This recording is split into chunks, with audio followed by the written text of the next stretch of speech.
દેશમાં જે લોકસભાની સામાન્ય ચૂંટણીઓ આવી રહી છે 2024ની અંદર, તો ગુજરાતની પણ જે સીટો છે લોકસભાની એ લડાવવા માટે અમે અમારી કમિટી બોલાવીને નક્કી કર્યું છે.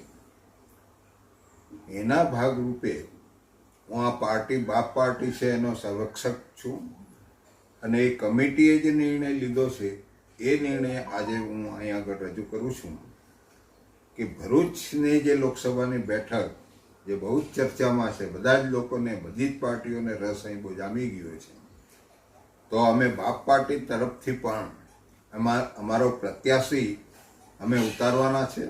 ના એનું નામ છે દિલીપભાઈ છોટુભાઈ વસાવા. અમે એ ફોર્મ ભરાવાના છે ને એ દ્વારા આદિવાસીઓની જે સમસ્યા છે ગુજરાતની અંદર અને દેશની અંદર, એ સમસ્યા હલ કરવા માટે અમે વર્ષોથી પ્રયાસ કરીએ છીએ. આજે પણ અમે બાપ પાર્ટી બનાવીને આ પ્રયાસ અમારો ચાલુ રાખવાના છે ને એના ભાગરૂપે ગુજરાતમાં ઘણી જે સીટો છે એના પર અમે પ્રત્યાશી મૂકવાના છે.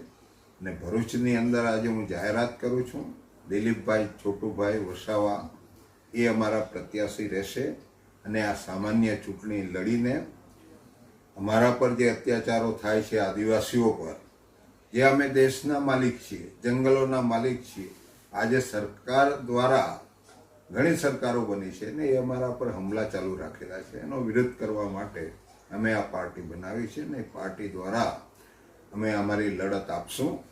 અમારા જે હક અધિકાર છે, જે સંવિધાનિક અધિકાર છે, એને લેવા માટે અમે આ ચૂંટણી દ્વારા પ્રયાસો કરશું, અમારો અવાજ બુલંદ કરશું. એટલે આ નામની હું આજે જાહેરાત કરું છું.